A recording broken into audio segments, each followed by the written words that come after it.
کرتے ہوئے کاننا کا تراہ دیکھو سرکار کیسے ہیں۔ آج ہم حضور صلی اللہ علیہ وسلم کی مسواک اور آپ کے بال بنوانے کا طریقہ بیان کریں گے۔ بخاری کی روایت ہے، رسول اللہ صلی اللہ علیہ وسلم جب رات کو تہجد کے لیے بیدار ہوتے تو اپنا دہن مبارک مسواک سے صاف فرمایا کرتے تھے، منہ مبارک کو مسواک سے صاف کرتے تھے۔ ابو داؤد کی روایت ہے، آپ صلی اللہ علیہ وسلم بلا ناغہ مسواک استعمال فرمایا کرتے تھے۔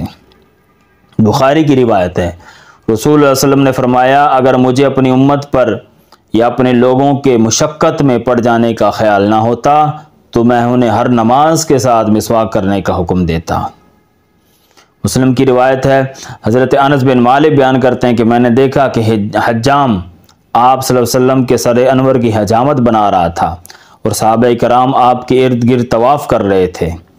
ان میں سے ہر ایک کی کوشش تھی کہ آپ صلی اللہ علیہ وسلم کا کوئی ایک بال مبارک، منہ مبارک بھی گرے تو کسی نہ کسی کے ہاتھ پر گرے، یعنی یہ زمین پر نہ گرے۔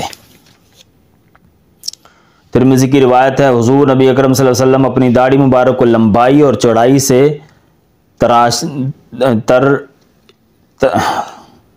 حضور نبی اکرم صلی اللہ علیہ وسلم اپنی داڑھی مبارک کو لمبائی اور چوڑائی سے کٹوایا کرتے تھے۔ طبرانی کی روایت ہے، رسول اللہ علیہ وسلم اپنی مونچھیں کٹواتے تھے۔ طبرانی کی روایت ہے، آپ صلی اللہ علیہ وسلم اپنے ناخن مبارک اہتمام سے تراشتے تھے۔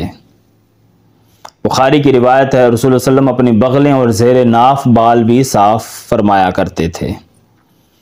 ابو حیان کی روایت ہے، آپ صلی اللہ علیہ وسلم جب اپنے بال مبارک کٹواتے یا ناخن کاٹتے تو انہیں جنت البقیع میں دفن کروا دیا کرتے تھے۔